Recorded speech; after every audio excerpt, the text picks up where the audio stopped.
Imagine this. It's the year 1327. You're a simple farmer in a muddy village, and every night you pray the rats don't chew through your only grain sack.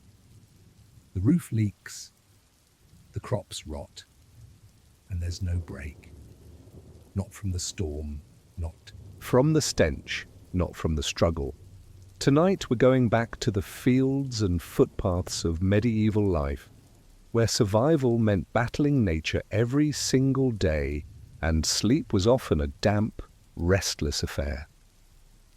If you've ever wondered what life was really like beyond the castles and kings, the muddy, smelly, brutally real side of history, this channel was made for you, Dost. Hit that subscribe button and tap the bell icon so you don't miss a single sleepy tale from the forgotten corners of our past. Before we continue, I'd love to know, where are you listening from, and what time is it for you right now? It's always amazing to see how far our quiet little stories are reaching. In the year 1347, as autumn painted the English countryside in shades of amber and rust, Brother Thomas stood before the newly completed granary at the Cistercian monastery of Rievaulx. The morning mist clung to the Yorkshire dales, and you could hear the distant bleating of sheep echoing across the valleys.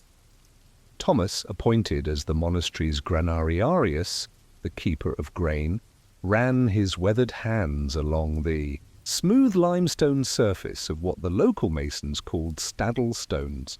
These weren't ordinary stones. Each one stood precisely 4 feet high, carved from the hardest limestone the quarrymen could find, shaped like enormous mushrooms with broad, overhanging caps that seemed to defy the very notion of climbing. Medievalists.net documents how medieval farmers understood that house mice are killed if you put down black hellebore with barley meal. But Thomas knew that prevention was far superior to any cure. The staddle stones beneath his granary represented centuries of accumulated wisdom about the eternal struggle between human survival and the relentless appetite of rodents. You see, medieval Europe existed in a delicate balance, with roughly 85% of the population engaged in agriculture and history.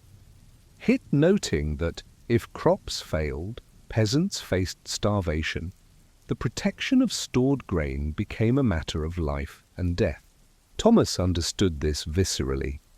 He had witnessed the lean years when brother fought brother for a handful of barley, when the monastery's charities stretched thin, and when the surrounding villages looked to the abbey's stores with desperate, hollow eyes. The construction of the granary had taken 3 years. The master mason, a gruff man named Edmund, who had learned his craft at Canterbury Cathedral, explained to Thomas how each staddle stone needed to be perfectly carved. The stem had to be smooth, so smooth that not even the most determined rat could find purchase for its claws. The cap, flaring out like an enormous stone umbrella, projected well beyond the stem's circumference. Any creature attempting to climb upward would find itself hanging upside down beneath the overhang, with nowhere to go but down. But the staddle stones were only the beginning of the granary's defensive architecture. Reddit's Ask Historians describes how rat-resistant mouldings formed an additional barrier. Edmund had incorporated these into the granary's design, horizontal stone ledges that projected from the walls at strategic intervals, creating another, impossible overhang for climbing vermin. The granary itself rose 30 feet into the air, its walls constructed of the same limestone as the staddle stones. But here, Edmund had added another innovation learned from his travels to France. The walls tapered slightly inward as they rose, and every 6 feet a projecting course of stones created another barrier. These weren't decorative elements. They were calculated obstacles in an endless war against hunger. Thomas spent hours studying the grain stores described in the ancient texts preserved in the monastery's library. The Japonica, a Byzantine agricultural manual from the 10th century, detailed methods that seemed almost magical in their specificity. It spoke of farmers who succeeded by blocking the holes with oleander leaves, so that as the field mice hurry to get out, they will take the leaves with their teeth. When they bite them, they will die.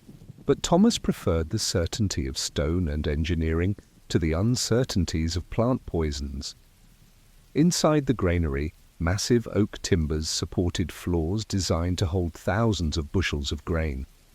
The wood had been aged for 7 years before construction, and every joint was secured with iron fittings forged in the monastery's own smithy. The floors themselves were raised 6 inches above the main structural timbers, creating an additional air gap that discouraged both moisture and the few insects that might somehow penetrate the building's outer defenses. Thomas walked the perimeter of his domain each morning and evening, examining every joint, every stone, every possible point of entry. He knew that his enemy was intelligent, persistent, and incredibly prolific. A single pair of rats could produce up to 40 offspring in a year, and each offspring could begin breeding within months. In a world where Strange Horizons documents that medieval farmers operated on a good rule of thumb is 1 acre of planted wheat will equal a bushel of wheat, and 1 bushel of wheat will feed 1 person at the subsistence level for 1 year. The loss of even a modest amount of grain would mean the difference between life and death for entire families. The granary's most ingenious feature remained hidden from casual observation. Edmund had designed a system of interior walls that created separate chambers, each accessible only through carefully fitted stone doors. If rodents somehow breached the outer defenses, they would find themselves trapped in a maze where human knowledge of the layout gave defenders an overwhelming advantage. Thomas could isolate any contaminated section while preserving the majority of the stores. As winter approached and the last harvests filled the granary's chambers, Thomas reflected on the centuries of warfare that had led to this moment. Every staddle stone, every projecting course, every carefully fitted door represented a victory won through bitter experience. The stones beneath his feet had seen famines come and go, had weathered raids by Scottish armies and Danish Vikings, had stood firm while kingdoms rose and fell. But questions lingered in the crisp autumn air. Would these defences prove sufficient against the challenges that lay ahead? Could stone and timber and human ingenuity truly protect the community through the dark months of winter? Thomas knew that his greatest tests were yet to come, and that the true measure of his granary would be written not in the monastery's chronicles, but in the survival of those who depended on the grain sleeping safely within its walls. Dawn came, early to Brother Thomas in the winter months, and with it began the ritual that had governed his life for 7 years as keeper of the granary. You would find him each morning before the bell for lauds, walking slowly around the perimeter of his fortress with a lantern in one hand and a long iron rod in the other. This wasn't mere routine, it was reconnaissance in a war that never ended. The signs were subtle but unmistakable to his trained eye. Fresh scratches on the staddle stones where desperate claws had sought purchase on the smooth limestone. Tiny droppings near the base of the walls, evidence of nocturnal scouting missions. Most telling of all, the small excavations that appeared overnight near the granary's foundation, where determined rodents had attempted to undermine the very ground beneath the building. Open edition books describes how storage pits offer the advantages of relative easy construction, safety from theft, good thermal insulation, and protection from rodent attack. But Thomas's granary represented a different philosophy entirely. Rather than hiding grain underground, the Cistercian approach placed it high above ground, challenging the enemy to an impossible climb. The winter of 1347 brought particular challenges. A mild autumn had allowed rodent populations to swell beyond. their usual numbers, and the early snows drove them to seek shelter and sustenance with unusual desperation. Thomas noticed the increased pressure immediately. Where once he might find evidence of 1 or 2 attempted incursions per week, now he discovered signs of nightly assaults. Brother Edmund, the monastery's carpenter, and Thomas's closest ally, in the eternal vigilance required by their calling, had developed innovative methods for detecting and countering these attacks. He created small wooden devices no larger than a man's hand, carved with intricate patterns that would be disturbed by even the lightest footfall. These he placed at strategic points around the granary's perimeter, creating an early warning system that alerted them to breach attempts. The most sophisticated attackers came from the forest that bordered the monastery's lands. These were not the common house mice that medievalists.net described as being killed if you put down black hellebore with barley meal, but larger, more intelligent brown rats that had learned to work together in coordinated assaults. Thomas had observed them gathering in groups of 20 or more, apparently planning their approaches with what seemed like deliberate strategy. One February morning, Thomas discovered that they had nearly succeeded in a remarkable feat of engineering. Working through the night, a colony of rats had constructed a ramp of sorts using twigs, leaves, and even small stones to create an inclined pathway that almost reached the overhang of one staddle stone. The construction showed a level of cooperation, and planning that left Thomas both impressed and deeply concerned. This discovery led to the implementation of what the brothers came to call the daily clearing. Each morning and evening, the entire area within 20 feet of the granary was meticulously cleaned of any debris that might serve as building material for such constructions. It was tedious work, but Thomas understood that vigilance was the price of security. The granary's interior presented its own challenges. The massive stores of grain, wheat, barley, oats, and rye from the monastery's extensive holdings created an environment that attracted not only rodents but also insects, birds, and other opportunistic creatures. Thomas had learned to distinguish between the sounds of settling grain and the subtle disturbances that indicated unwelcome visitors. Albeit, oak timbers that supported the granary floors were themselves a potential vulnerability. Despite being aged and seasoned, they remained organic material that could harbor insects or provide hiding places for creatures small enough to penetrate the building's defenses. Thomas developed a routine of tapping each beam with his iron rod, listening for the subtle changes in tone that might indicate internal damage or infestation. Temperature and humidity control required constant attention.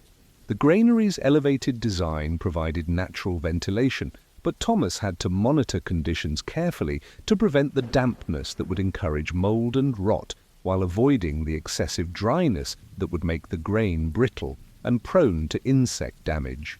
He used simple but effective methods, bowls of salt to absorb excess moisture, and carefully positioned openings that could be adjusted to maintain optimal airflow.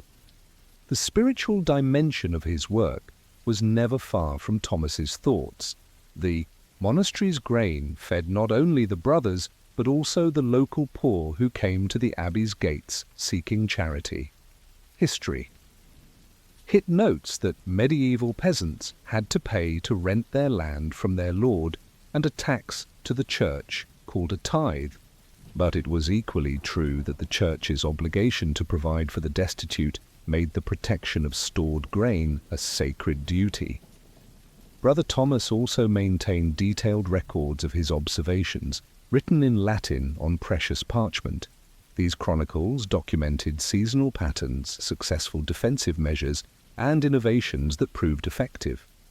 He noted that rodent activity peaked during the months when natural food sources were scarce, that certain weather patterns preceded increased pressure on the granary's defenses, and that the phases of the moon seemed to correlate with the timing of major assault attempts. The most challenging aspect of Thomas's responsibilities involved making decisions about when to open. the sealed chambers within the granary. Each opening represented a potential security breach, an opportunity for infiltration that had to be weighed against the necessity of distributing grain for the monastery's daily needs and charitable obligations. As spring approached, and the first green shoots appeared in the monastery's fields, Thomas allowed himself a moment of cautious satisfaction. The granary had successfully protected its precious cargo through another winter, but he knew that complacency was his greatest enemy. The eternal dance between human ingenuity and natural persistence would begin anew with each harvest, each season, each day. But for now, the Staddlestones stood firm, the stores remained intact, and the community had survived another round in the endless battle against hunger. Yet Thomas couldn't shake the feeling that greater challenges lay ahead.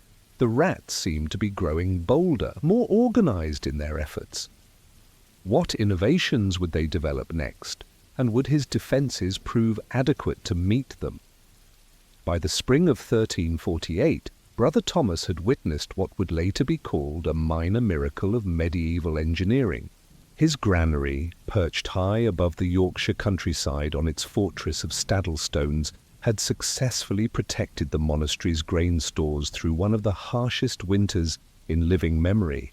But it was in the season of renewal that Thomas truly understood the profound wisdom embedded in the stones beneath his feet. The revelation came during the annual inventory that preceded the new planting season. As Thomas and Brother Edmund methodically counted and examined every bushel of grain in their care, they discovered something extraordinary. Despite evidence of numerous attempted breaches throughout the winter months, despite the increased pressure, from rodent populations swollen by the mild autumn, despite innovations in enemy tactics that had tested every aspect of their defenses, they had lost less than 2% of their total stores to spoilage or theft. Reddit's Ask Historians describes how medieval granaries represented a key part of the agricultural technological package, but Thomas now understood that they were something more profound. They were monuments to human perseverance and collective memory. Each Staddlestone contained within its carved limestone surface the accumulated wisdom of countless generations. The specific height, exactly 4 feet, had been determined through centuries of observation and experimentation. Too low and determined climbers could still reach the overhang. Too high, and the structural integrity of the platform above would be compromised. The precise angle of the cap's overhang, the smooth finishing of the stem surface, the careful selection of limestone over sandstone, every detail represented knowledge paid for with the bitter currency of failed harvests and empty bellies. Thomas began to see his granary not as an isolated structure, but as part of a vast network of similar defensive installations stretching across medieval Europe. From the elevated horreos of Spain to the underground storage pits described in open edition books, each culture had developed its own solutions to the universal challenge of protecting stored grain from rodent attack and insect infestation. The genius of the Staddlestone system lay not just in its effectiveness but in its reproducibility.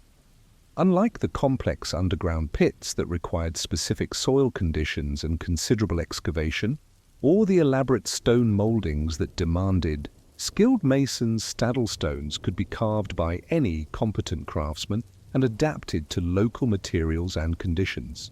Thomas had heard accounts from travelling monks of similar structures built from different stones, granite in Scotland, slate in Wales, even carefully selected river rocks in regions where quarried stone was unavailable.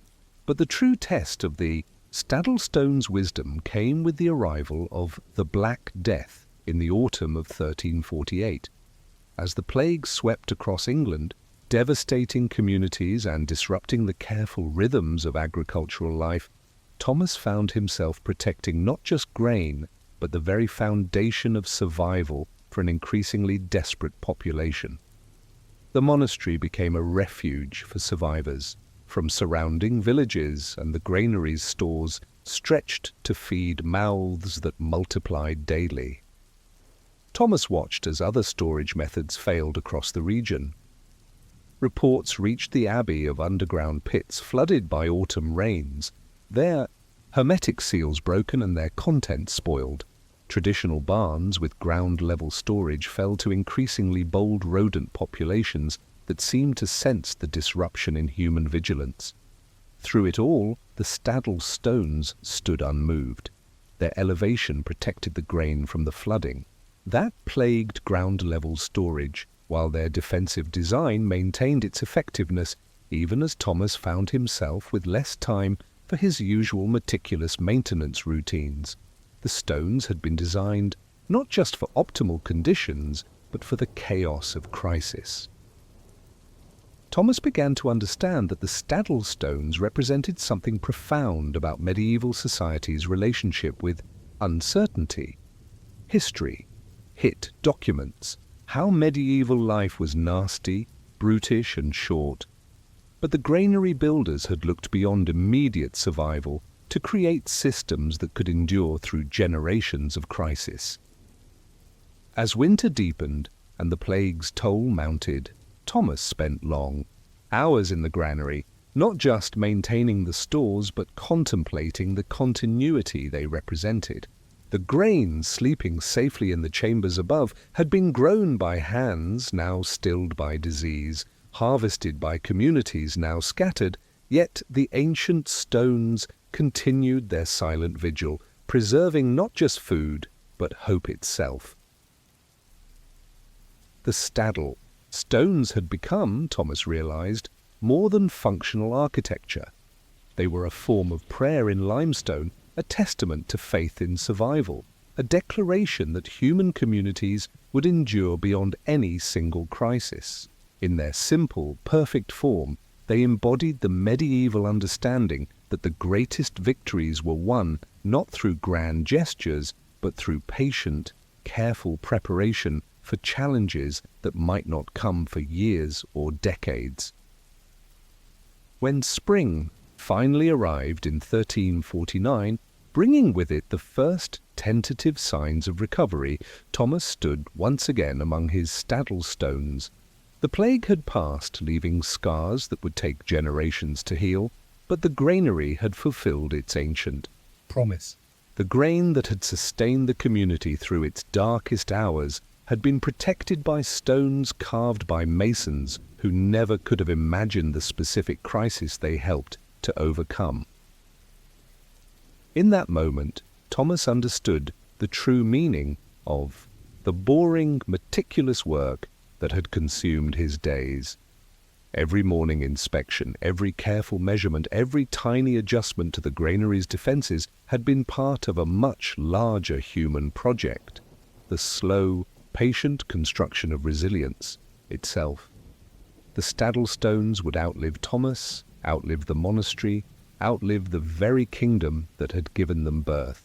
But in their enduring presence, they would continue to whisper their ancient lesson, that survival belongs not to the strong or the clever, but to those patient enough to build their defenses one stone at a time, with the understanding that the true enemy is not any specific threat, but the entropy that seeks always to return human achievement to dust. As Thomas began his morning walk around the granary perimeter, he carried with him the knowledge that he was not just protecting grain, but participating in humanity's longest, most essential project, the preservation of tomorrow's hope against today's uncertainties. In the spring of 1315, you might have noticed that something was fundamentally wrong with the world, not in the dramatic way of earthquakes or invasions, but in the subtle, persistent manner that creeps into consciousness gradually, like water seeping through supposedly solid stone.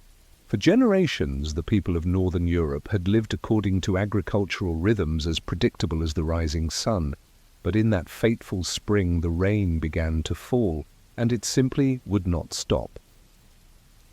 Geoffrey de Montfort, a bailiff managing the vast estates of the Earl of Lancaster, in what would one day be called Lancashire, first noticed the change during the third week of April. Strange Horizons documents how medieval farmers knew that march, plough and harrow as soon as the ground is soft enough. Sow spring grains, but by late April, Geoffrey's ploughs remained idle, his oxen restless in their stalls, and his fields transformed into vast expanses of standing water. You must understand that medieval agriculture operated on margins so thin that they barely qualified as margins at all. Wikipedia notes that in good years, yield ratios might reach 7 bushels harvested for every bushel planted, but in poor years, these ratios could fall as low as 2:1, barely sustaining subsistence. Geoffrey managed estates that fed not only the Earl's household, but dozens of tenant families, and he understood viscerally that delay meant disaster. The reign that began in 1315 was unlike anything in living memory, where spring showers were expected to last days. These continued for weeks. Where summer rain typically brought relief and growth, this endless deluge brought only destruction. Geoffrey watched helplessly as his carefully planned agricultural calendar, a document that represented centuries of accumulated wisdom about timing and technique, became worthless parchment in his hands. The immediate problem was mechanical. Medieval ploughs pulled by teams of oxen or horses required specific soil conditions to function effectively. Too dry and the hardened earth would break the wooden ploughshares, too wet and the heavy clay soil would clog the equipment and exhaust the draft animals. Geoffrey's fields had passed beyond merely wet into a state that could only be described as waterlogged. The soil had lost all structure, becoming a thick paste that would neither hold a furrow nor support the weight of man or beast. Historics UK describes how it rained almost constantly throughout the summer and autumn of 1314 and then through most of 1315 and 1316, but Geoffrey experienced this catastrophe in intimate, day-by-day detail. He recorded in his carefully maintained estate rolls how the persistent moisture prevented not only ploughing, but also the preparation of seed beds, the maintenance of drainage ditches, and even the basic care of livestock. The peasants under Geoffrey's supervision, men and women whose great-grandparents had worked these same fields, began to display the hollow-eyed desperation that comes with the recognition that familiar patterns have broken down completely. These were people who lived according to what Strange Horizons calls everything at its proper time, people whose survival depended on the reliable succession of agricultural tasks that had sustained their ancestors for countless generations. But proper time had lost all meaning when the heavens refused to close. Geoffrey watched as his most experienced farm workers, men who could predict weather patterns with uncanny accuracy, who knew exactly when soil conditions would be optimal for specific tasks, stood helpless before conditions that fell outside their vast accumulated knowledge. The crisis deepened as it became clear that this was not merely a delayed planting season, but a fundamental disruption of agricultural possibility. Geoffrey's oxen, essential for heavy field work, began to show signs of distress. Unable to work in the flooded fields, they consumed hay and grain without producing any return on their maintenance costs. Worse, the constant dampness created ideal conditions for foot rot and other diseases that further compromised their working capacity. Wikipedia documents how the straw and hay for the animals could not be cured, so there was no fodder for the livestock. But Geoffrey experienced this as a daily crisis of resource allocation. Each morning brought the same impossible calculations: how to feed animals essential for future agricultural work with diminishing stores of food, how to maintain their health when the weather made proper shelter and exercise impossible, how to preserve breeding stock when immediate survival demanded consuming everything available. The psychological toll was perhaps worse than the immediate practical challenges. Medieval communities were built around shared confidence in agricultural rhythms that connected each generation to their ancestors and descendants. When Geoffrey looked at his flooded fields, he wasn't just seeing this year's crop failure, he was witnessing the breakdown of a system that had sustained human civilization in this region for centuries.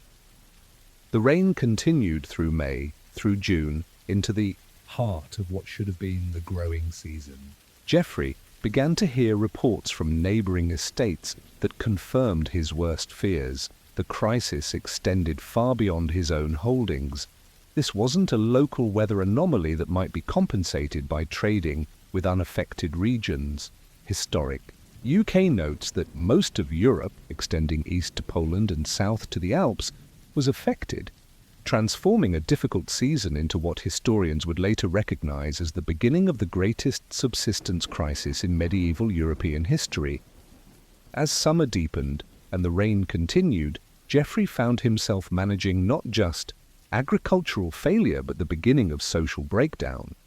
The careful hierarchies that governed rural life, lord and peasant, bailiff and worker, family and community, all depended on the assumption that cooperative labor would be rewarded with survival.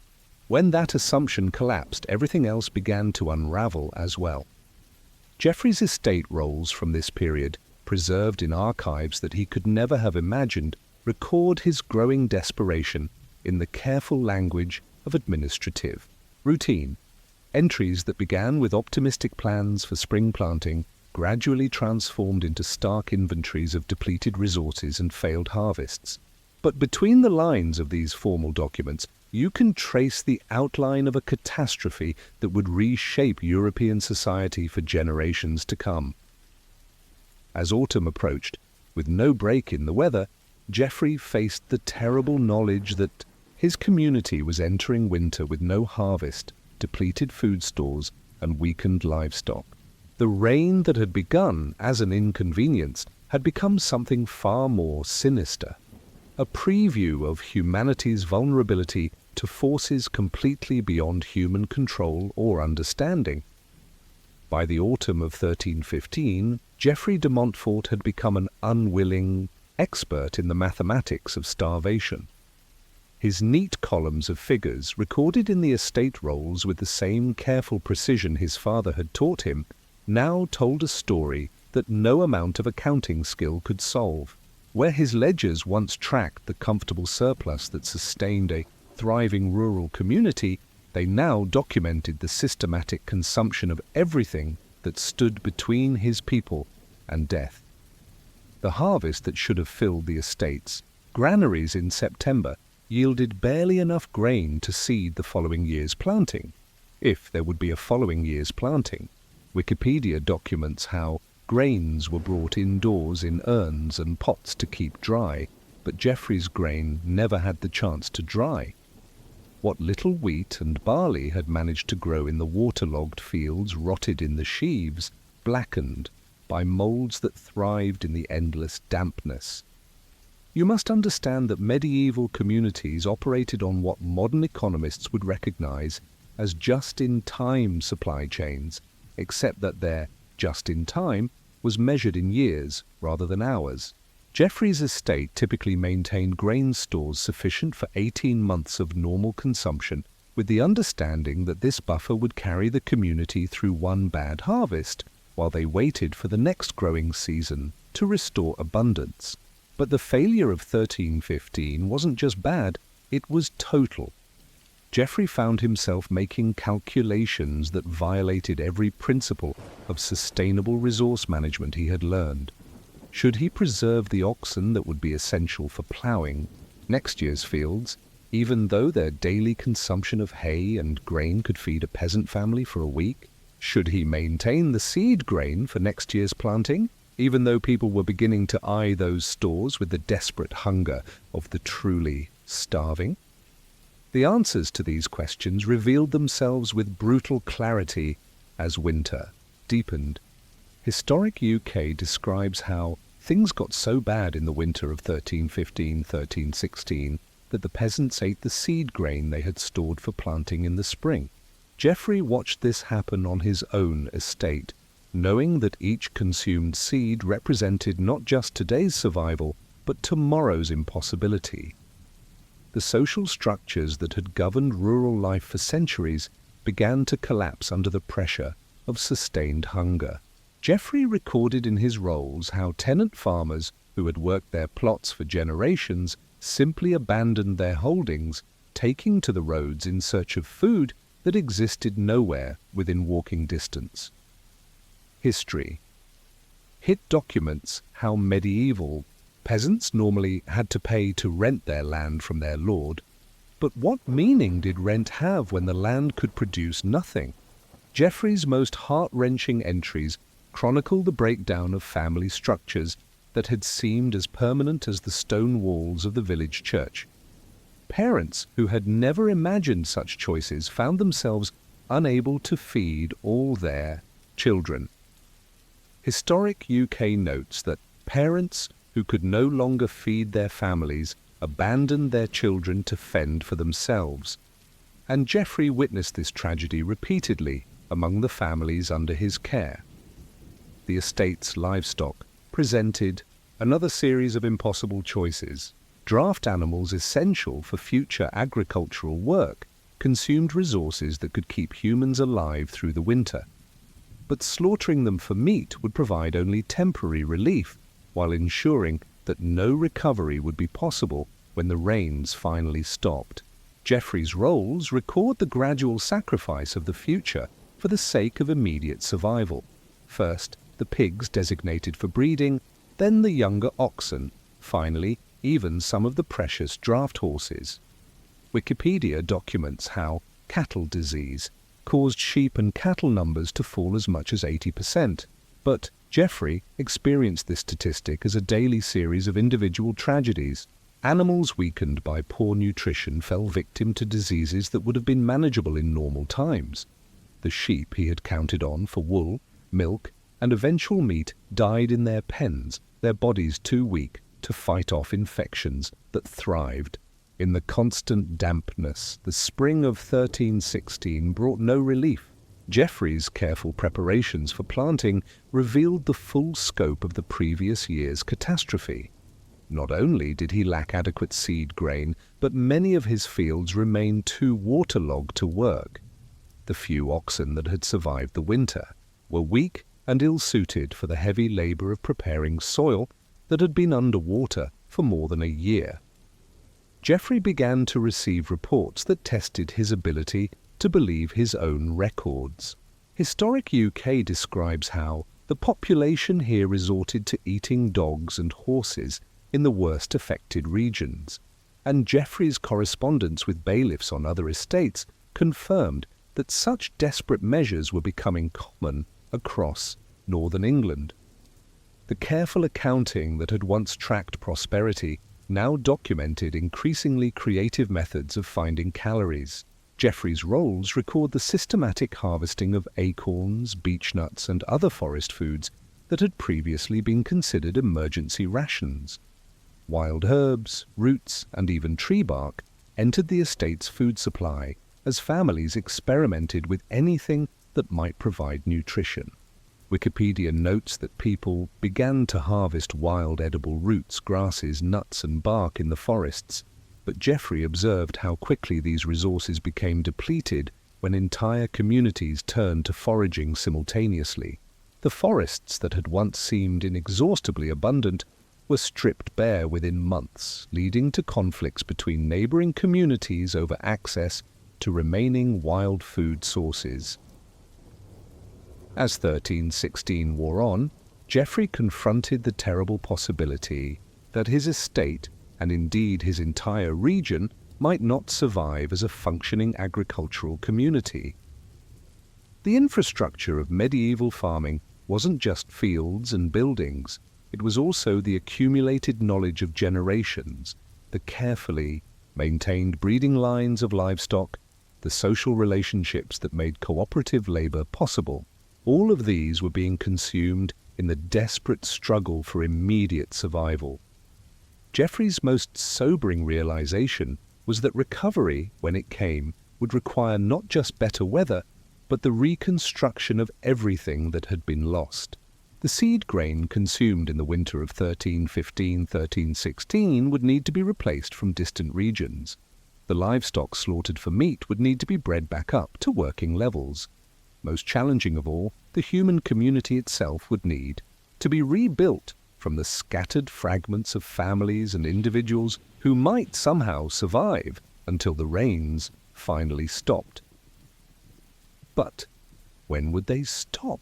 As the second year of continuous rain began, Geoffrey could no longer maintain even the pretense of optimism that had sustained his community through the first year of crisis.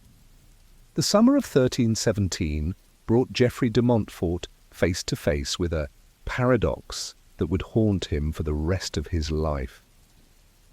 After more than 2 years of relentless rain, the skies finally began to clear, revealing fields that were both devastated and somehow still capable of life. As he walked through what remained of his estate in the early morning light, Geoffrey understood that he was witnessing not just the end of a catastrophe, but the beginning of a new kind of existence, shaped permanently by the memory of what could be lost. Historic UK documents how, finally, in the summer of that year, the weather patterns returned to normal, but it was 1322 before the food supply recovered completely. Geoffrey would spend the next 5 years learning what those words meant in terms of daily human experience. The fields that emerged from the receding waters were unlike anything in local memory. Soil that had been underwater for 2 growing seasons had lost much of its structure and fertility. Geoffrey's most experienced workers, those who had survived the famine, looked at land their families had farmed for generations and struggled to recognize it. The careful drainage systems built up over centuries had been destroyed. Ancient field boundaries marked by hedgerows had been washed away. Even the subtle knowledge of which areas would warm first in spring and dry fastest after rain had been rendered obsolete by the transformation of the landscape itself. But perhaps more challenging than the physical reconstruction was the psychological task of rebuilding confidence in the future. Geoffrey observed how the survivors of the famine approached every agricultural decision with a caution that bordered on paralysis. Wikipedia notes that Europe did not fully recover until 1322, but Geoffrey understood that recovery meant different things to different people. For the lord of the manor, recovery meant restored rents and rebuilt herds. For Geoffrey as bailiff, it meant functioning agricultural systems and stable communities. But for the peasant families who had buried children, during the worst months of 1316, recovery was a more complex proposition. They had learned too much about the fragility of the systems they depended on to ever again take abundance for granted. Geoffrey's estate rolls from the recovery period reveal a community that had been fundamentally changed by its encounter with systemic breakdown. The social structures that had governed rural life for centuries were slowly rebuilt, but with modifications that reflected hard-learned lessons about survival. Extended families that had been scattered by hunger gradually reformed, but often with new arrangements that prioritized shared resources over traditional inheritance patterns. The agricultural practices that slowly resumed on Geoffrey's estate incorporated innovations born of desperation that proved surprisingly effective. Families that had been forced to forage in the forests during the famine maintained knowledge of wild food sources as insurance against future crises. The systematic harvesting of acorns, beechnuts, and other forest products became a regular part of the agricultural calendar rather than an emergency measure. Geoffrey also noted changes in livestock management that reflected the bitter lessons of the famine years.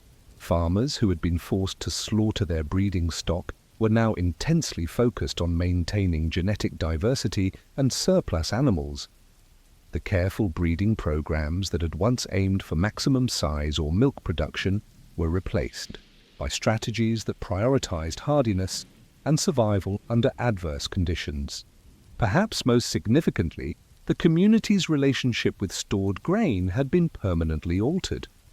Strange Horizons documents how medieval farming operated on predictable seasonal cycles, but Jeffrey's post-famine community developed storage strategies that assumed unpredictability as the default condition. Granaries were rebuilt larger and more secure than before. Families that had once stored enough grain for one winter now aimed for reserves that could last 2 years or more. The construction of these new storage facilities became a community priority that took precedence over many other reconstructions, projects reflecting a shared understanding that the next crisis was not a question of if, but when. Jeffrey's correspondence with other bailiffs revealed that these changes were occurring throughout the region affected by the famine. A network of hard-won knowledge was being shared among communities that had faced similar challenges, creating a collective memory that transcended individual estates or villages.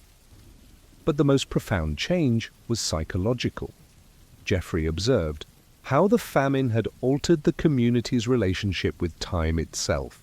Where medieval agricultural life had once been oriented around annual cycles with occasional thoughts of longer-term planning, post-famine thinking operated simultaneously on multiple timescales.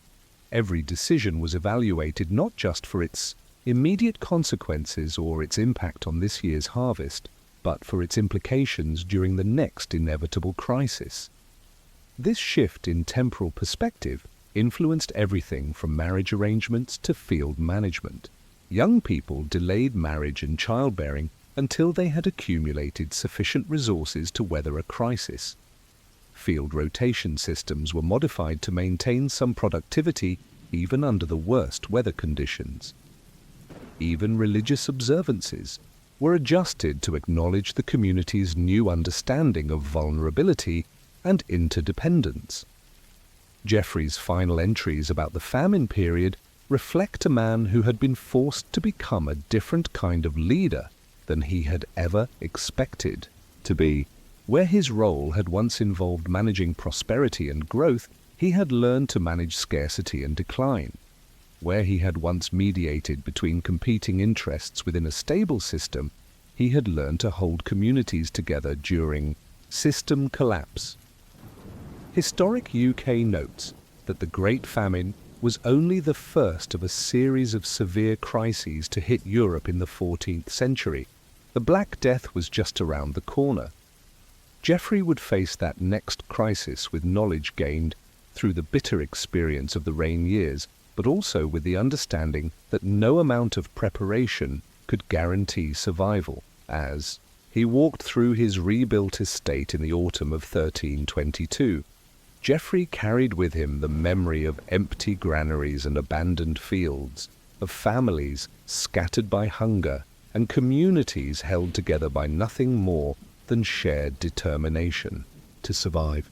The fields were green again, the livestock were healthy, and the granaries were full, but Jeffrey knew that beneath this appearance of normalcy lay a harder, more vigilant community that would never again mistake prosperity for permanence. The rain had stopped, but its lessons would endure for generations yet unborn.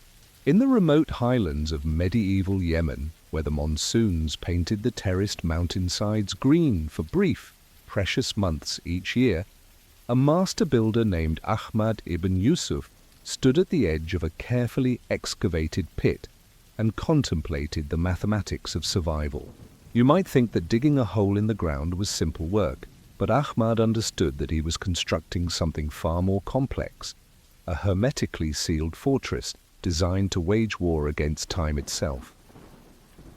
The year was 1387, and Ahmad had spent 30 years perfecting the ancient art of Maidafin, underground grain storage that Open Edition Books describes as offering the advantages of relative easy construction, safety from theft, good thermal insulation, and protection from rodent attack and insect infestation. But Ahmad knew that each pit represented far more than a storage facility. It was a carefully engineered ecosystem designed to preserve the future against the inevitable failures of the present. The pit that Ahmad supervised was no random excavation. Years of planning had gone into selecting this particular site high on a hillside where the clay soil would provide natural moisture resistance while the elevation ensured drainage away from the storage chamber. The location had been tested through multiple seasons, with small experimental holes dug to monitor groundwater levels, soil stability, and the subtle movements of underground streams that could doom even the most carefully constructed storage facility. Ahmad's workers were not ordinary laborers, but specialists in the ancient craft of pit construction, men whose fathers and grandfathers had dug similar chambers, each generation refining techniques that stretched back centuries before written records began. They understood that the shape of the pit was as critical as its location. Flask-shaped with a narrow neck that could be sealed absolutely, and a wider chamber below that would hold the precious grain in an environment carefully isolated from the world above. Open edition. Books documents how these pits were dug either through the ground floor of the farmer's house, or into a heavy clay soil, or in rocks outside the house. But Ahmad's pit represented the culmination of engineering knowledge that had been tested through countless cycles of feast and famine. The excavation extended 15 feet into the earth, with walls that sloped inward at precisely calculated angles to prevent collapse while maximizing storage capacity. You must understand that Ahmad was not simply digging a storage space. He was creating a hermetically sealed environment that would actively protect its contents through biological and chemical processes. The pit's design would create an atmosphere where oxygen levels would drop rapidly once sealed, suffocating any insects that might threaten the stored grain, while preventing the aerobic decomposition that would cause spoilage. The workers began each morning before dawn, when the cool air would minimize the strain of excavation in the highland heat. Ahmad supervised every shovelful of soil, examining the earth for signs of rock formations that might compromise the pit's integrity, or clay layers that would provide superior sealing properties. The excavated soil was not discarded but carefully sorted and stockpiled for later use in the pit's construction. The most critical phase of construction involved lining the pit's walls with clay mud, reinforced with fiber and dung, creating a surface that was relatively impervious to moisture and gas losses. Ahmad's mixture had been developed through decades of experimentation, combining local clay with chopped straw and animal waste in proportions that had been tested through multiple storage seasons. Each layer of the lining was applied with meticulous care, smoothed by hand to eliminate any crevices that might provide hiding places for insects or entry points for moisture. The workers understood that their goal was not merely to create a sealed container, but to construct what amounted to a biological laboratory where the processes of decomposition and pest proliferation would be actively suppressed. Ahmad had learned from masters who traced their knowledge back through generations of pit builders, each of whom had contributed refinements to the basic technology. He knew that the pit's effectiveness would depend not just on its construction, but on the precise timing of its filling and sealing. The grain would need to be at exactly the right moisture content, dry enough to prevent mold, but not so dry as to create excessive shrinkage that might break the hermetic seal. The surrounding community understood that Ahmad's work represented far more than one family's food security. In a region where Strange Horizons notes that agricultural success depended on precise timing and favorable weather, underground storage provided insurance against the inevitable seasons when the rains failed or came at the wrong time. Ahmad's reputation had been built through decades of successful pit construction, but he also carried the memory of failures that had taught him hard lessons about the unforgiving nature of underground storage. A pit that seemed perfectly constructed might fail catastrophically, if the initial moisture content of the grain was slightly too high, or if the sealing process was rushed, or if groundwater levels rose unexpectedly during the rainy season. The social significance of Ahmad's work extended beyond immediate practical concerns. In medieval Yemeni society, the ability to store grain successfully for extended periods represented not just food security, but political power. Communities with effective storage could survive droughts that destroyed their neighbors, could maintain independence during political upheavals, and could accumulate the surplus necessary for trade and expansion. Ahmad understood that he was participating in a technology that had allowed human communities to transcend the limitations of seasonal agriculture. Where surface storage might preserve grain for months, properly constructed underground pits could maintain food supplies for years, transforming subsistence farmers into communities capable of planning decades into the future. As the excavation neared completion, Ahmad began the careful process of preparing the pit for its first test. The chamber would be filled with grain during the harvest season, sealed with flat stones and mud, and then monitored through subtle signs that would indicate whether the hermetic environment was functioning properly. Success would be measured not just in the survival of the grain, but in its condition after months or years underground. Whether it remained free of insect damage, whether its nutritional value was preserved, whether it could be retrieved and used to sustain life when surface agriculture failed. Ahmad knew that his pit represented just one link in a chain of food security that stretched across medieval Islamic civilization. Similar storage technologies were being employed from Spain to Central Asia, each adapted to local conditions, but all based on the same fundamental understanding that survival required the ability to preserve the present against an uncertain future. But as he prepared to test his latest construction, Ahmad also understood that even the most perfectly engineered pit was only as reliable as the human knowledge and vigilance that maintained it. The real war against time would be fought not just in the sealed chamber below ground, but in the daily decisions and careful observations of the community that depended on its success.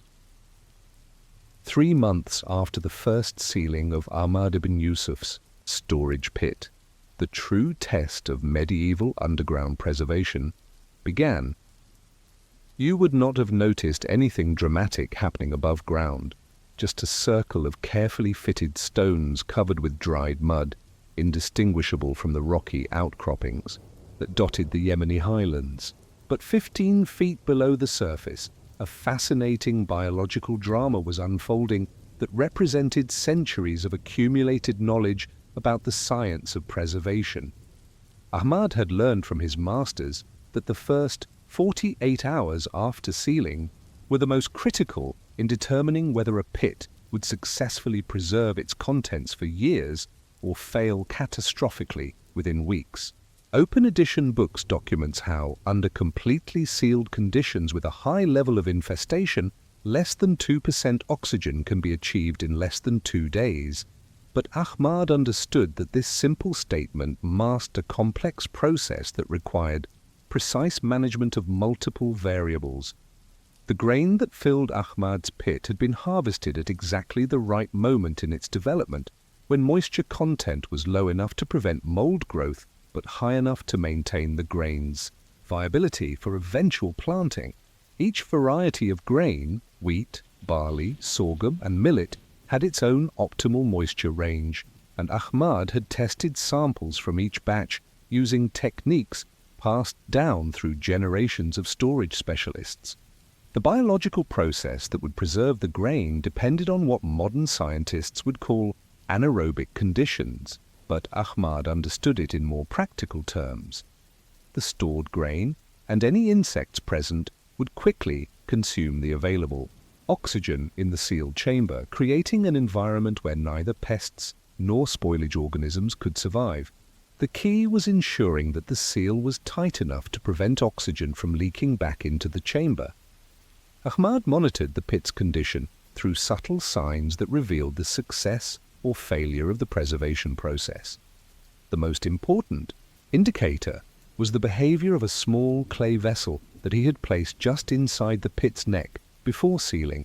If the vessel remained in place and showed no signs of disturbance, it indicated that the internal pressure was stable and no gases were escaping or entering the chamber. The temperature regulation provided by underground storage was as critical as the oxygen depletion. Open Edition Books notes that storage pits offer good thermal insulation, but Ahmad understood that this meant more than simply keeping the grain cool. The Earth's natural temperature provided an environment that was stable enough to prevent the thermal cycling that would cause condensation and subsequent spoilage. During the winter months, Ahmad observed how the ground above his pit remained workable while the surface soil froze in the pre-dawn hours. The stored grain, protected by 15 feet of earth, maintained a constant temperature that preserved not just its edibility, but its viability for planting when the pit was eventually opened. The most challenging aspect of pit management involved determining when intervention was necessary without compromising the hermetic seal. Ahmad had developed techniques for monitoring the pit's condition through changes in the ground surface above the chamber. Slight settling of the soil might indicate that the grain was compacting properly, while unusual bulging could suggest that gas production from spoilage was creating internal pressure. Ahmad's records, kept on precious paper imported from distant lands, documented the seasonal cycles that affected underground storage. He noted how the monsoon rains tested the pit's waterproofing, how the dry season created risks of surface cracking that might compromise the seal, and how temperature fluctuations above ground created subtle pressures that could affect the chamber's internal environment. The social dynamics of pit storage created their own challenges. Unlike granaries that could be monitored daily, underground storage required community trust in systems that operated invisibly for months or years at a time. Ahmad served not just as a construction specialist, but as a guardian of knowledge that could mean the difference between survival and starvation during times of crisis. Ahmad had witnessed the opening of pits that had been sealed for 3 years during a severe drought, and he understood the almost magical quality of grain that emerged in perfect condition from its underground hibernation. The wheat that came out of properly managed pits was often in better condition than grain that had been stored above ground for a single season, free of insect damage and mold contamination that plagued other storage methods. But Ahmad also carried memories of failures that had taught him the unforgiving nature of underground storage. A pit that seemed perfectly constructed and properly sealed might fail if groundwater levels rose unexpectedly, or if the initial grain moisture was slightly too high, or if the sealing process was compromised by weather conditions at the critical moment. The most sophisticated pits in Ahmad's region incorporated innovations that reflected centuries of refinement. Some included internal chambers separated by stone walls, allowing different grains to be stored under optimal conditions within the same excavation. Others featured elaborate drainage systems that could remove any moisture that might penetrate the chamber without compromising the hermetic seal.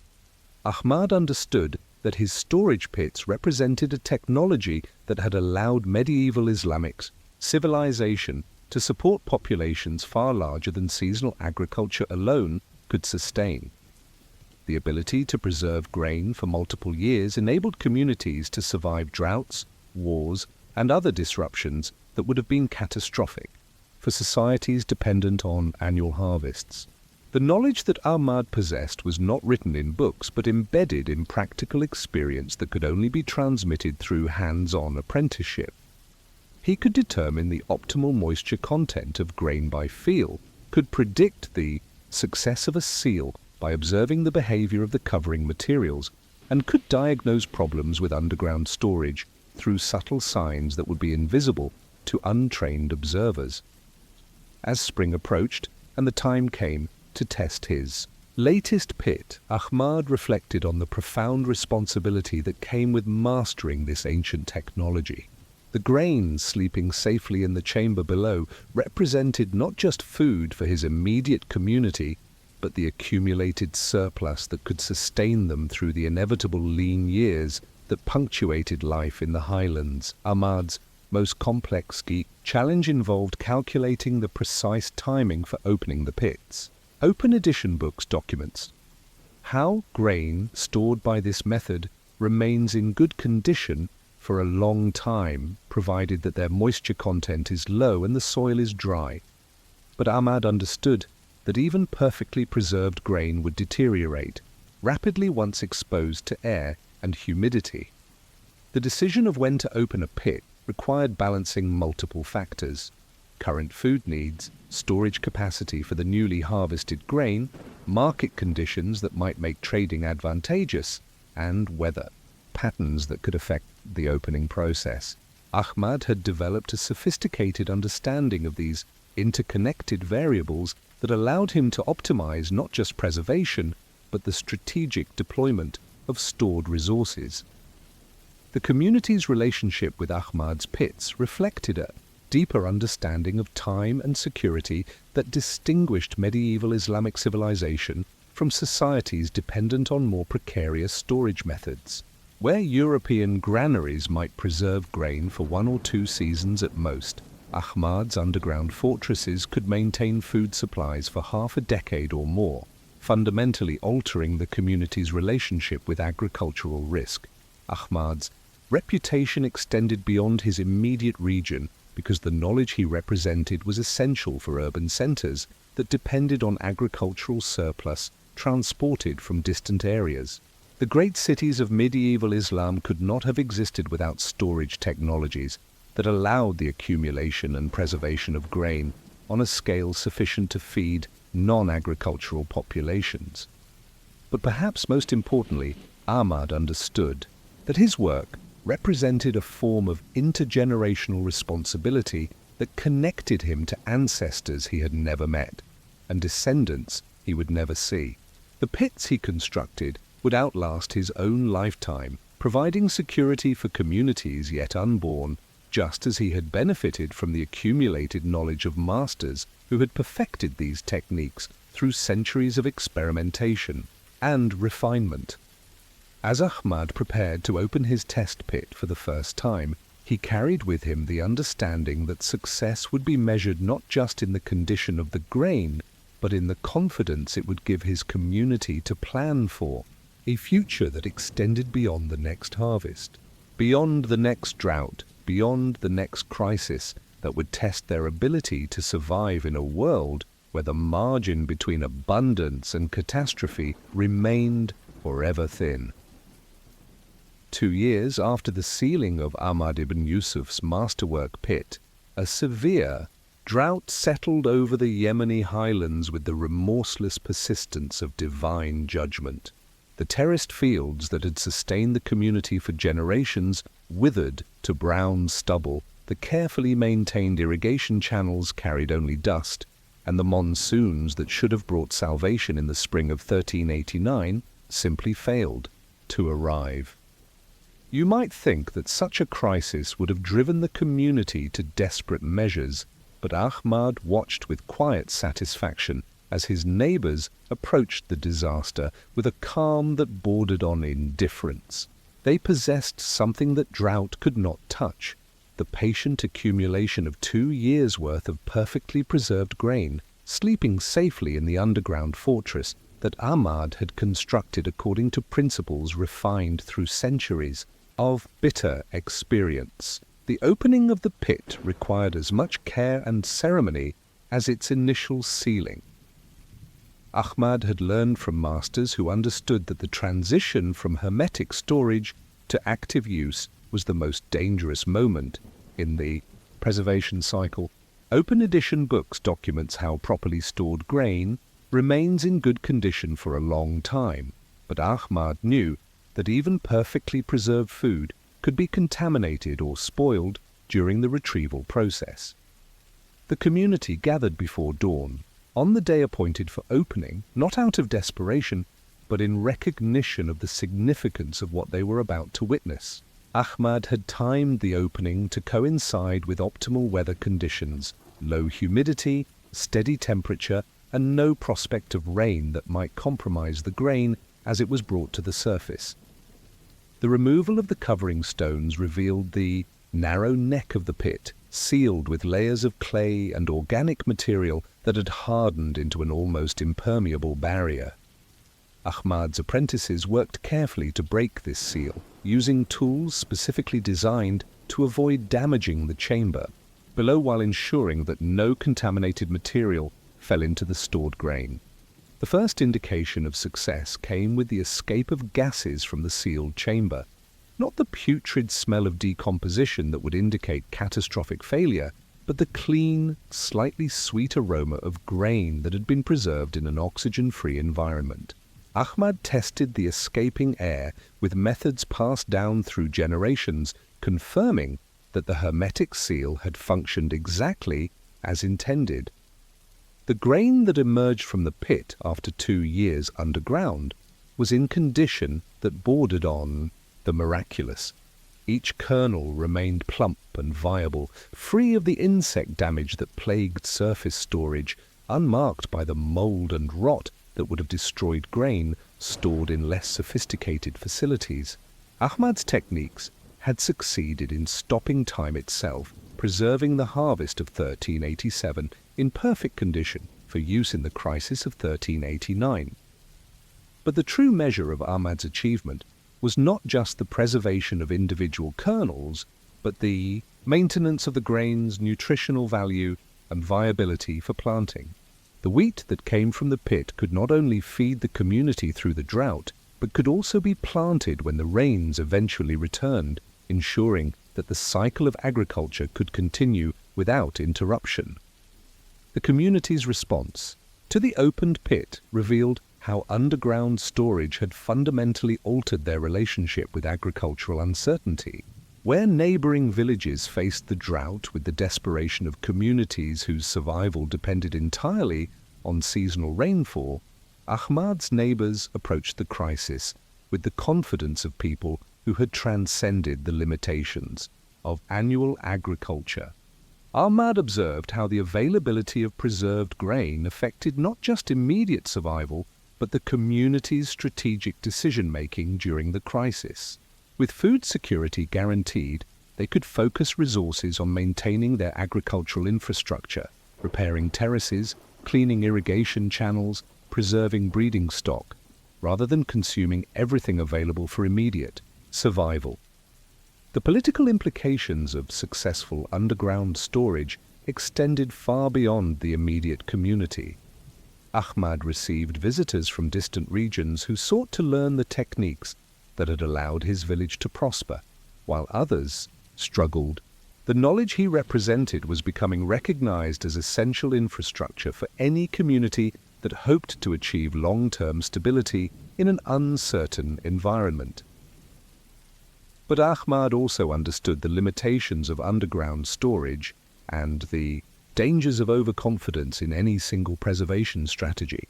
The pits required specific soil conditions that were not available everywhere, demanded construction skills that took decades to master, and functioned properly only when managed by people who understood their complex requirements. The most profound lesson of the drought years was how underground storage had changed the community's relationship with time itself. Where medieval communities typically planned from harvest to harvest, Ahmad's neighbors had learned to think in terms of multiple years, even decades.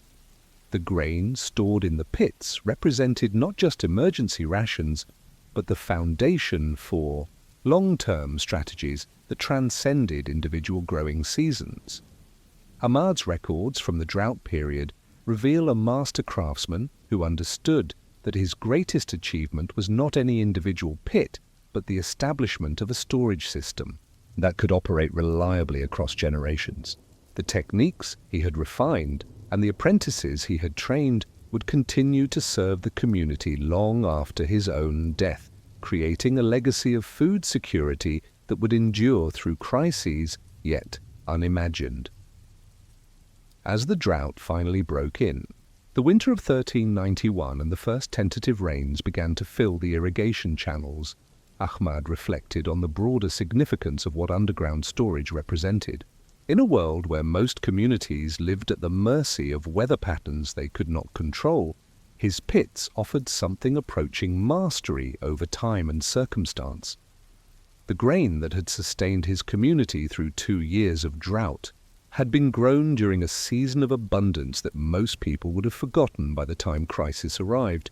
But Ahmad's underground fortresses had captured that abundance and held it in perfect suspension, ready to release its bounty precisely when it was needed most.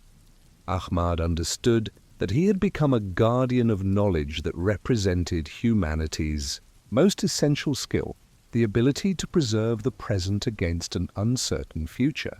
His pits were prayers carved in stone and earth, expressions of faith that human ingenuity could triumph over the entropy that sought always to return abundance to dust. As he prepared to seal new chambers filled with the grain from the post-drought harvest, Ahmad carried with him the satisfaction of having witnessed his life's work validated by the most demanding test possible. The underground fortresses had proven themselves not just as storage facilities, but as instruments of human agency, tools that allowed mortal communities to transcend the limitations of their mortality and build security that could endure across generations. The war against time would continue, but Ahmad had won battles that would be remembered long after his own name was forgotten, carved into the collective memory of a community that had learned to sleep peacefully above chambers full of patient grain waiting to feed the children of the future. Brother Aldrich of Fountains Abbey stood in the pre-dawn darkness of January the 1st, 1298, watching his breath form clouds in the bitter Yorkshire air as he contemplated the year ahead. In his weathered hands, he held a parchment manuscript that represented centuries of accumulated agricultural wisdom, a detailed calendar that mapped every essential task across the 12 months that would determine whether his monastic community would feast or starve in the year to come. You must understand that medieval agriculture was not the haphazard struggle against nature that modern minds might imagine, but rather a sophisticated dance of timing and technique that had been refined through countless generations of careful observation. Strange Horizons documents how people engaged in the same activities each year, mowing in June or July, ploughing in September, killing pigs in November, everything at its proper time. Brother Aldrich's calendar was not merely a schedule, but a survival manual that encoded the accumulated experience of hundreds of farming seasons. Each entry represented knowledge bought with the bitter currency of failed harvests and empty bellies, refined through decades of patient experimentation with timing, technique, and tools. January's first entry read simply, "Clear ditches, cut wood, breed sows, spread manure, camping, early lambs born." But Aldrich understood that these terse instructions contained layers of meaning that would take years to fully master. The clearing of ditches, for instance, was not arbitrary winter, busy work, but essential preparation for the spring planting season. Blocked drainage would cause waterlogging that could destroy an entire year's crop before it had even been planted. The monastery's lands stretched across thousands of acres of Yorkshire countryside, encompassing fields, forests, pastures, and fish ponds that together formed an integrated agricultural system of remarkable complexity. Aldrich's responsibility as the Abbey's agricultural coordinator required him to orchestrate the labour of dozens of lay brothers and hundreds of tenant farmers according to a schedule that allowed no room for error or delay.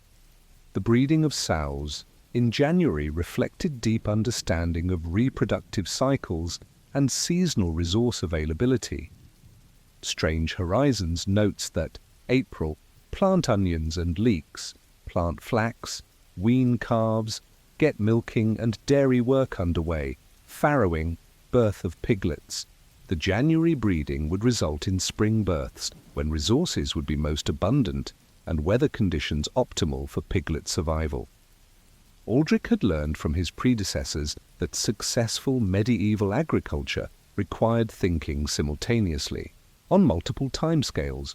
The wood being cut in January would not be used until next winter's fuel needs arose, but it needed to be harvested during the dormant season when sap flow was minimal and the wood would cure properly. The manure being spread on frozen fields would not benefit this year's crops but would be essential for the plantings of 1299 and beyond. The notation about camping referred to a medieval sport played on ice, but its inclusion in an agricultural calendar revealed the sophisticated understanding of human psychology that governed successful farm management. History. It documents how medieval agricultural life involved little in the way of rest or entertainment, but wise managers understood that strategic leisure activities during the agricultural off-season would maintain community morale and social cohesion essential for the intensive cooperation required during planting and harvest seasons. The monastery's sheep, scattered across the Yorkshire hills in flocks tended by boys who had never seen the abbey walls, were beginning their lambing season according to schedules that had been carefully calculated to optimize survival rates and resource availability. Early lambs born in January would be strong enough to survive the harsh Yorkshire spring, while taking advantage of the first green growth when weather finally moderated. Aldrich's calendar reflected agricultural knowledge that extended far beyond the monastery's own lands. The Cistercian order maintained a network of houses across Europe, and agricultural innovations developed in France, Spain, or Germany would eventually reach Yorkshire through the correspondence of abbots and the travels of monks. The techniques recorded in Aldrich's manuscript represented the collective wisdom of medieval Christianity's most sophisticated agricultural practitioners. But the calendar also revealed the profound uncertainties that governed medieval agricultural life.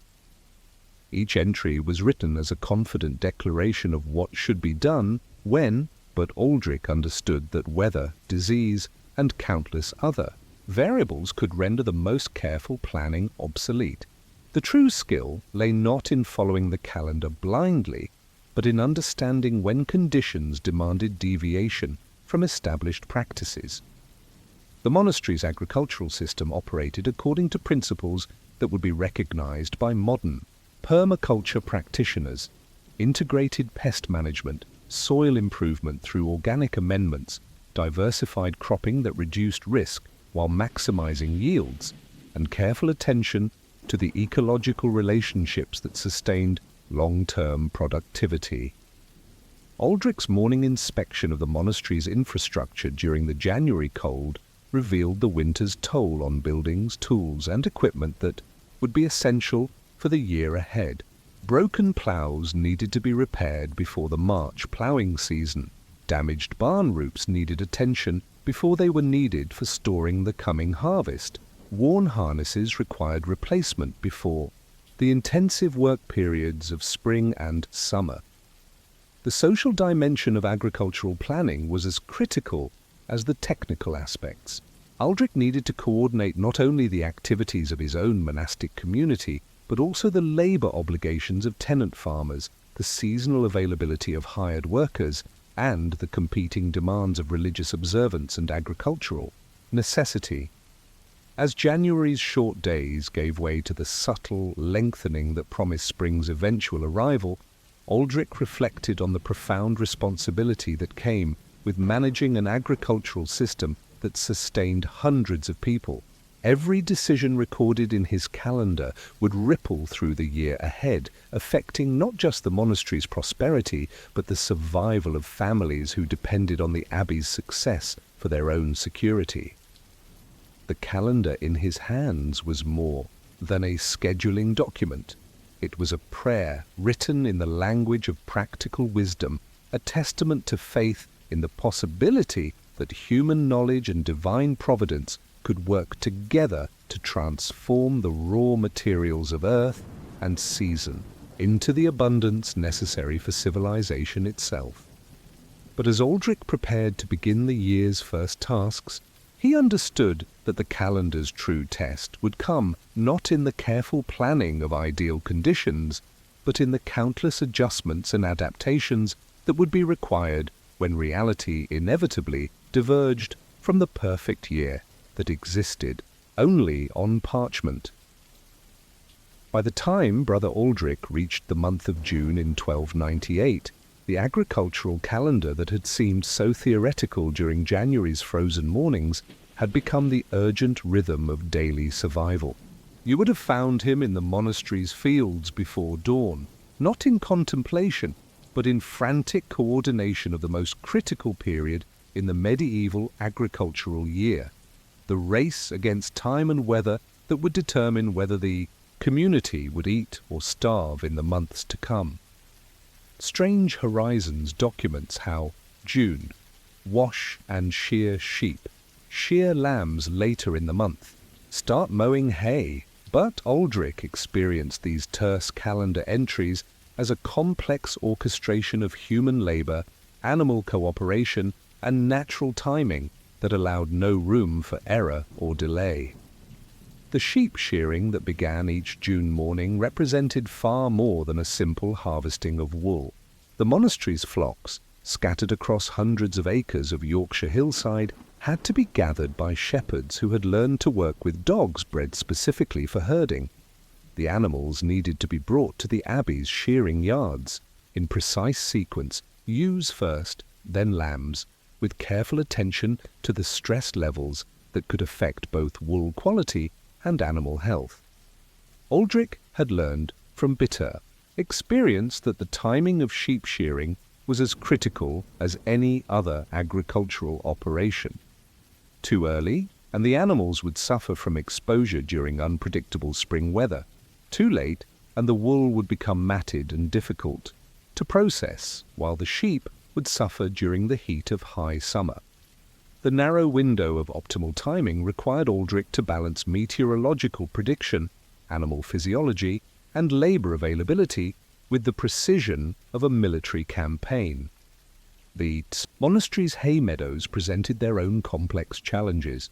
Medieval haymaking was not the mechanized operation of later centuries, but an intensely labor-intensive process that required perfect coordination between cutting, turning, drying, and storage. Strange Horizons notes that July keep mowing that hay. But Aldrich understood that successful hay production began weeks before the first scythe touched grass. The meadows needed to be cleared of obstacles, drainage ditches cleaned and maintained, and mowing equipment sharpened and prepared. But most critically, Aldrich needed to predict weather patterns with enough accuracy to begin cutting only when he could be confident of several consecutive days of dry conditions. Hay cut during wet weather would rot in the fields, destroying not only the current season's fodder, but potentially contaminating the meadows for future years. Aldrich's coordination of haymaking revealed the sophisticated labor management that successful medieval agriculture required. The monastery's lay brothers provided the core workforce, but the intensive nature of hay harvest demanded additional workers hired from surrounding villages. These temporary laborers needed to be coordinated with the monastery's regular staff, fed and housed during their employment, and supervised by people who understood both the technical requirements of hay production and the social dynamics of managing large groups of workers under time pressure. The cutting itself followed patterns that reflected centuries of accumulated knowledge about grass growth, weather prediction, and optimal drying conditions. Aldrich's workers began each morning at first light, when the dew made cutting easier and the cool temperatures reduced the physical strain of intensive labor. The cut grass was left in carefully arranged windrows that would dry evenly while remaining accessible for the turning and gathering that would follow. The monastery's agricultural calendar during summer months revealed the interconnected nature of medieval farming systems. While some workers concentrated on hay production, others maintained the complex rotation of crops that ensured optimal soil fertility and diversified food production. Strange Horizons documents how August finish, harvesting winter grain, begin on spring grain, gather in straw, plant turnips, demonstrating how multiple agricultural operations needed to be coordinated simultaneously. Aldrich's records from the summer of 1298 reveal a manager dealing not just with agricultural challenges but with the human complexities of sustaining intensive labor over extended periods. The long days of summer harvest required workers to maintain productivity for 12 to 14 hours daily, often under conditions of extreme heat and physical stress. Maintaining morale and preventing injuries required attention to nutrition, rest periods, and the social dynamics that could either enhance or undermine group productivity. The monastery's grain harvest presented logistical challenges that tested every aspect of Aldrich's organizational skills. Different grains ripened according to their own schedules: winter wheat first, followed by spring barley, then oats and rye. Each crop required different harvesting techniques, different storage conditions, and different timing to ensure optimal quality and maximum yield. The actual harvesting involved teams of workers using sickles and scythes to cut grain that needed to be gathered, transported, and processed according to strict schedules that minimized losses to weather, theft, and spoilage. Aldrich coordinated not only the cutting crews but also the workers who bound the cut grain into sheaves, the carts that transported the harvest to storage areas, and the careful systems of measurement and record-keeping that ensured accurate accounting of the monastery's production. The spiritual dimension of agricultural work was never far from Aldrich's consciousness during the intensive summer months. The monastery's daily prayer schedule continued even during harvest season, requiring workers to balance religious obligations with agricultural necessities. Aldrich had learned to structure work patterns that allowed essential religious observances while maintaining the productivity necessary for community survival. The preservation of harvested crops required as much skill as their production. Strange Horizons documents how November. Unsuspecting pigs get fatter and fatter, take in firewood, threshing and winnowing continue through the winter, revealing how summer's harvest work extended through months of processing that would make the grain usable for human consumption. Aldrich's threshing operations involved teams of workers using flails to separate grain from stalks, followed by winnowing that used wind, and sieves to separate grain from chaff. These operations required covered work areas, proper ventilation, and careful attention to moisture levels that could affect the quality and storage life of the processed grain. As summer's intensity gradually gave way to autumn's more manageable pace, Aldrich reflected on the profound interconnectedness of the agricultural systems he managed. Each day's work depended on decisions made months earlier, while each current decision would affect outcomes that might not be visible until the following year.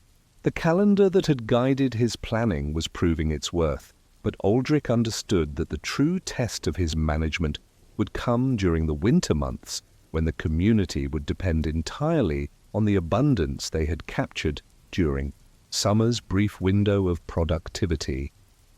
The fields that had buzzed with activity during the harvest months now stood empty, except for the stubble that would be ploughed under to enrich next year's soil. But in the monastery's barns and storage buildings, the patient accumulation of winter's security waited to sustain the community through the dark months ahead. As Brother Aldrich stood in the monastery's great barn on the first day of December, 1298, surrounded by the fruits of 11 months of carefully orchestrated labor, he contemplated the profound satisfaction that comes from completing cycles that connect human effort to the fundamental rhythms of natural abundance. The calendar that had guided his decisions throughout the year had proven itself not merely as a schedule, but as a map of survival that had successfully navigated his community through the complex challenges of medieval agricultural life. Strange. Horizons documents how December, slaughter hogs, never too early to shovel manure, Merry Christmas. But Aldrich understood these final entries as the culmination of planning that had begun before the previous year's calendar had even ended.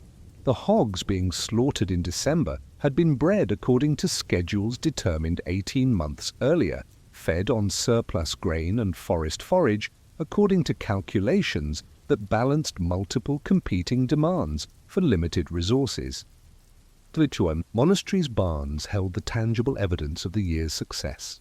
Carefully stored grain that would feed the community through winter and into the next growing season, preserved meat that represented the transformation of summer abundance into winter security, and the accumulated tools, materials, and infrastructure that would make next year's agricultural cycle possible.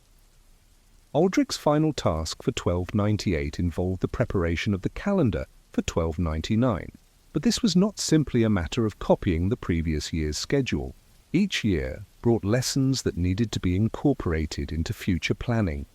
Varieties of grain that had performed better than expected, techniques that had proven more efficient than traditional methods, timing adjustments that had been forced by weather patterns and had revealed better approaches to familiar challenges.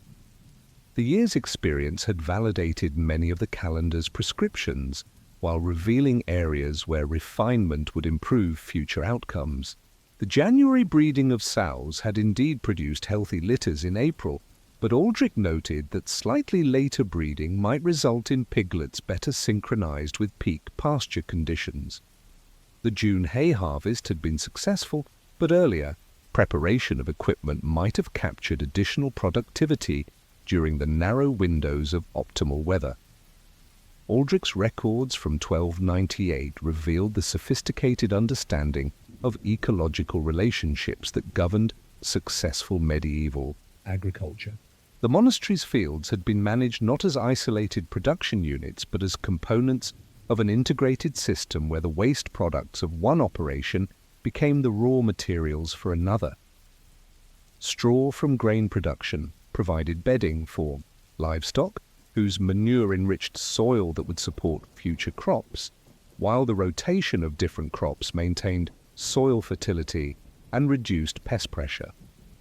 The social dimensions of the year's agricultural work had proven as important as the technical aspects. Aldrich had learned to balance the sometimes competing demands of monastic religious observance and agricultural necessity, finding ways to maintain the community's spiritual life while ensuring the practical work essential for survival.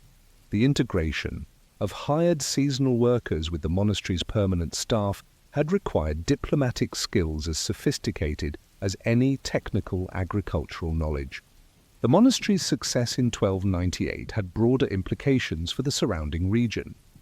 As one of the largest and most sophisticated agricultural operations in Yorkshire, the abbey served as both employer and innovator for smaller farms that benefited from the economic activity and technical knowledge generated by the monastic community. Aldrich's careful management had contributed not just to the monastery's prosperity, but to the stability of the entire local agricultural economy. The completion of the agricultural year also marked the beginning of the winter period, when Aldrich would have time for the scholarly activities that complemented his practical responsibilities. The monastery's library contained agricultural texts from across Europe, and winter months provided opportunities to study innovations and techniques that might be adapted to Yorkshire conditions. The exchange of letters with other Cistercian houses would bring news of experiments and discoveries that could improve future agricultural outcomes. Aldrich's reflection on the year's work revealed his understanding of agriculture not merely as food production, but as the foundation of civilization itself. The grain stored in the monastery's barns would feed not only the monastic community, but also the poor who came to the abbey's gates seeking charity. The surplus that successful agriculture generated made possible the scholarly, artistic, and spiritual activities that distinguished human communities from mere survival operations. The calendar for 1299 that Aldrich prepared during the December days reflected not just the repetition of proven practices, but the continuous refinement that characterized medieval agricultural development. Each year built upon the knowledge of previous years while adapting to new challenges and opportunities. The agricultural wisdom that guided the monastery's operations was not static tradition, but living knowledge that evolved through practical experience. As Aldrich walked through the monastery's buildings during the short December days, he observed the infrastructure that had made the year's success possible, the barns that protected stored grain from weather and pests, the workshops where tools were maintained and improved, the living quarters that housed the workers whose labor had transformed seasonal abundance into year-round security. The livestock that had played essential roles in the year's agricultural cycle were now settled into winter routines that would sustain them through the cold months while preparing them for next year's contributions. The sheep that had provided wool in June were growing new fleeces for the 1299 harvest, while the cattle that had worked the fields during planting and harvest seasons were building strength for another year of agricultural labor. Aldrich understood that his success as agricultural coordinator depended not just on technical knowledge, but on the ability to maintain the complex social and economic relationships that made large-scale agriculture possible. The monastery's agricultural operations employed hundreds of people directly and indirectly, creating a web of mutual dependence that extended far beyond the abbey's walls. As 1298 drew to its close and the preparations for 1299 began, Aldrich carried with him the satisfaction of having successfully completed another revolution in the endless cycle of seasons that governed agricultural life. The calendar that had guided his decisions had proven itself once again as more than a schedule. It was a testament to the accumulated wisdom of generations of farmers who had learned to work with natural rhythms rather than against them. The snow that began to fall on December's final days would protect the winter wheat already sleeping in the monastery's fields, while the grain safely stored in the barns would sustain the community until another year's harvest renewed the cycle of abundance. Aldrich's work had ensured that the ancient dance between human effort and natural provision would continue, connecting the community he served to the eternal rhythms that made civilized life possible. In the quiet satisfaction of winter's arrival, Aldrich understood that he had been privileged to participate in humanity's most essential work, the patient, careful, infinitely complex task of transforming the raw materials of earth and season into the security that allowed human communities to flourish across generations. The calendar that would guide 1299's work was already taking shape in his mind, another year in the endless sequence of seasons that connected past wisdom to future possibility.